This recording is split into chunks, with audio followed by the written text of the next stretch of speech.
Assalamualaikum warahmatullahi wabarakatuh. Perkenalkan, nama saya Laili Maulidiah. Di sini saya akan menjelaskan apa itu komunikasi. Menurut Wijaya, komunikasi adalah penyampaian informasi dari seseorang kepada orang lain. Berhasilnya suatu komunikasi adalah apabila si penerima dan si pemberi informasi dapat memahami gagasan tersebut. Tetapi bukan berarti kedua belah pihak harus menyetujui gagasan tersebut. Komunikasi memiliki mekanisme di mana terdapat hubungan antara manusia dan yang memperkembangkan semua lambang pikiran, bersama dengan alat-alat seperti ekspresi wajah, sikap, suara, surat-surat, telepon, dan lain-lainnya. Secara singkat, komunikasi efektif adalah penyampaian suatu informasi, ide, kepercayaan, dan sikap antara dua orang atau kelompok melalui verbal maupun non-verbal, sehingga terciptanya timbal balik antara pengirim dan penerima informasi. Di sini saya akan menjelaskan tentang unsur-unsur komunikasi efektif. Unsur-unsur komunikasi efektif ini terdapat dua pendapat, yaitu yang pertama, pendapat menurut A.W. Wijaya, dan yang kedua itu menurut Deddy Mulyana. Yang pertama saya akan menjelaskan tentang unsur-unsur komunikasi efektif menurut A.W. Wijaya. Menurut A.W. Wijaya, unsur-unsur komunikasi efektif ini terdapat 5 unsur. Yang pertama itu sumber, yaitu dasar yang digunakan dalam penyampaian pesan dan juga untuk memperkuat pesan tersebut. Kedua, itu ada komunikator, yaitu orang yang menyampaikan pesan komunikasi sebagai suatu proses. Dan kemudian yang ketiga itu ada pesan, yaitu keseluruhan dari apa yang disampaikan oleh komunikator tersebut. Kemudian ada saluran. Saluran itu yaitu media penyampaian. Dan yang terakhir itu ada efek atau hasil, yaitu hasil akhir komunikasi yang dimaksud sikap dan tingkah laku seseorang sesuai atau tidak dengan apa yang diinginkannya. Kemudian yang kedua itu unsur-unsur komunikasi efektif menurut Deddy Mulyana, yaitu menurut Deddy Mulyana unsur-unsur komunikasi efektif itu terdapat 6. Yang pertama itu komunikator 1, yaitu orang yang mengirimkan sekaligus menerima pesan dan juga bisa berfungsi sebagai penerima pesan. Kemudian yang kedua itu pesan, yaitu pesan yang berasal dari komunikator yang dapat berupa pesan verbal ataupun non-verbal.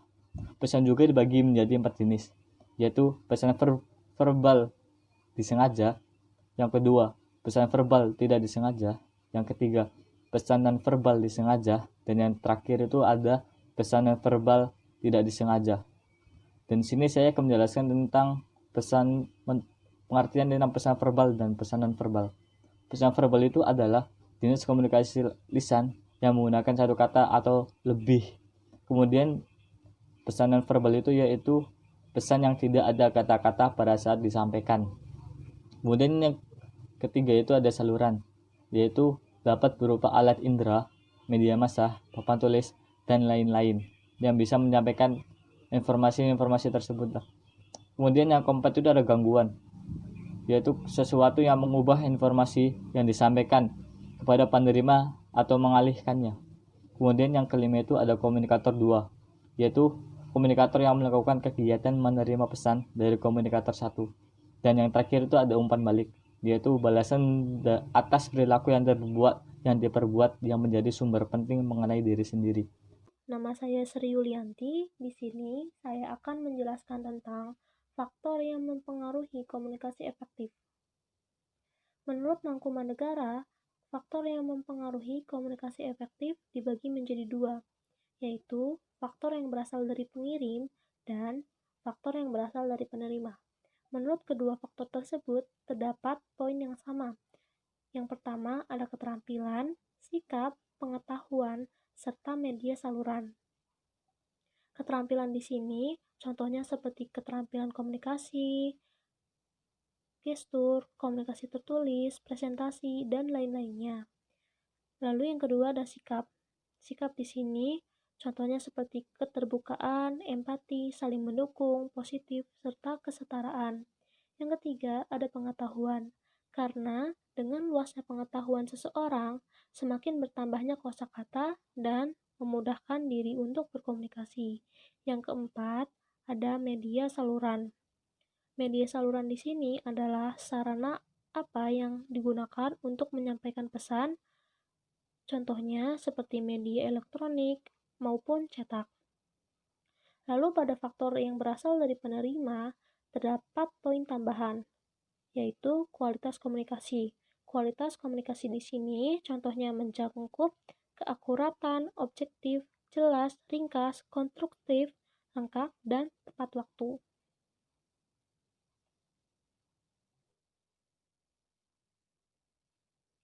Lalu, ada komunikasi akan berjalan dengan efektif apabila menaati kaidah atau aturan sebagai berikut. Yang pertama, ada sikap yang saling menghargai antar sesama. Yang kedua, ada komunikator atau orang yang mengirim informasi mampu menempatkan diri. Yang ketiga, ada pesan harus jelas sehingga dapat diterima dan didengar dengan baik. Yang keempat, ada kejelasan pesan agar tidak menimbulkan makna ganda. Perkenalkan, nama saya Siti Nur Afika. Di sini saya akan menjelaskan mengenai strategi dalam komunikasi efektif. Menurut Effendi, komunikasi dikatakan tidak efektif apabila terjadi hal-hal berikut. Yang pertama yaitu terjadinya perbedaan persepsi antara komunikator dengan komunikan. Kemudian yang kedua yaitu terjadinya reaksi emosional saat berkomunikasi. Kemudian yang ketiga yaitu terjadinya kecurigaan atau ketidakpercayaan antara komunikator dengan komunikan. Kemudian yang keempat yaitu terjadi ketidakkonsistenan antara komunikasi verbal dengan komunikasi nonverbal. Dan yang terakhir adalah tidak terjadinya timbal balik atau feedback. Komunikasi efektif berkaitan erat dengan kemampuan komunikator saat melakukan komunikasi. Menurut Kamus Besar Bahasa Indonesia atau KBBI, kemampuan adalah kesanggupan, kecakapan, dan kekuatan. Menurut Sulaiman, kemampuan adalah sifat atau kebiasaan dari lahir ataupun yang dipelajari yang kemudian dapat dipergunakan untuk menyelesaikan pekerjaannya, baik secara mental maupun fisik. Komunikasi yang efektif merupakan tujuan dari setiap orang yang melakukan komunikasi. Oleh karena itu, agar hal itu dapat terpenuhi, maka diperlukanlah strategi komunikasi. Strategi yang baik haruslah mengikuti prosedur dan tahap-tahap komunikasi agar apa yang disampaikan nantinya dapat dimengerti oleh lawan bicara. Dengan memilih komunikasi langsung atau tidak langsung, itu merupakan strategi awal kita dalam berkomunikasi. Strategi komunikasi sendiri direncanakan untuk mencapai tujuan komunikasi, mendapatkan target audiensi atau lawan bicara, didesain dan disampaikan agar mendapatkan hasil yang diharapkan. Strategi komunikasi juga dapat berubah, bergantung pada aturannya, praktik dari organisasinya, dan individu yang melakukannya. Lalu, strategi apa sajakah yang dapat kita lakukan untuk mencapai komunikasi yang efektif? Strategi dalam komunikasi efektif. Analisis yang ingin dikomunikasikan. Setiap komunikasi yang berjalan pastinya akan membahas sebuah hal, mulai dari hal baik hingga hal buruk yang mengandung masalah. Oleh karena itu, sebelum membahas sesuatu, sebaiknya analisis terlebih dahulu apa yang ingin dibahas.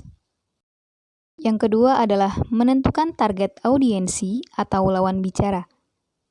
Saat kita ingin melakukan komunikasi, kita haruslah tahu kepada siapa kita akan berbicara. Yang ketiga adalah menentukan target komunikasi dan efek yang ditimbulkan. Carilah target komunikasi dengan tujuan agar efek komunikasi yang diharapkan akan diterima dengan baik. Selanjutnya adalah mengembangkan strategi dan memilih partner. Untuk mencapai target komunikasi, haruslah mampu untuk mengembangkan strategi dan bisa juga mencari partner komunikasi dalam membantu tercapainya komunikasi yang efektif. Partner akan sangat berguna ketika pembicara utama kehilangan konsentrasi saat sedang berkomunikasi dengan orang lain. Menentukan hal apa yang harus dikomunikasikan. Ketika akan berkomunikasi, sebaiknya tentukanlah terlebih dahulu apa yang akan dibahas, bagaimana solusinya, serta saran yang seperti apa, dan tindak lanjut yang bagaimana yang akan diberikan. Kemudian ada menentukan cara penyampaian dalam komunikasi. Cara penyampaian merupakan strategi komunikasi yang paling penting untuk diketahui, karena penyampaian artikulasi yang baik serta konsisten akan membuat pesan yang disampaikan dapat dicerna dengan baik, serta makna dari pesan tersebut juga terserap dengan baik. Menjaga sikap saat berkomunikasi. Saat berkomunikasi, hendaklah kita menerapkan etika yang baik, seperti contohnya ramah kepada lawan bicara, tidak memotong pembicaraan saat ada yang sedang berbicara dengan sopan dan mudah dipahami, terbuka, dan mampu untuk menerima pendapat orang lain. Selanjutnya adalah kredibilitas informasi. Kredibilitas informasi adalah tingkat kepercayaan pada suatu informasi. Jika informasi yang akan dibicarakan memiliki kredibilitas yang valid dan terpercaya, maka komunikasi tidak akan memiliki hambatan-hambatan komunikasi. Namun, jika kredibilitas dari informasi yang dipakai tidak valid atau masih rancu, maka sebaiknya segera sudahi perbincangan tersebut agar perbincangan tersebut tidak membawa dampak negatif yang lebih besar. Yang terakhir adalah evaluasi. Apabila telah terjadi komunikasi, maka lakukan evaluasi apa saja yang telah dikomunikasikan, dan bila terjadi hal yang seharusnya tidak dikatakan, maka jadikanlah pembelajaran untuk kegiatan komunikasi selanjutnya. Kesimpulan. Manusia adalah makhluk sosial yang membutuhkan orang lain dan dibutuhkan oleh orang lain.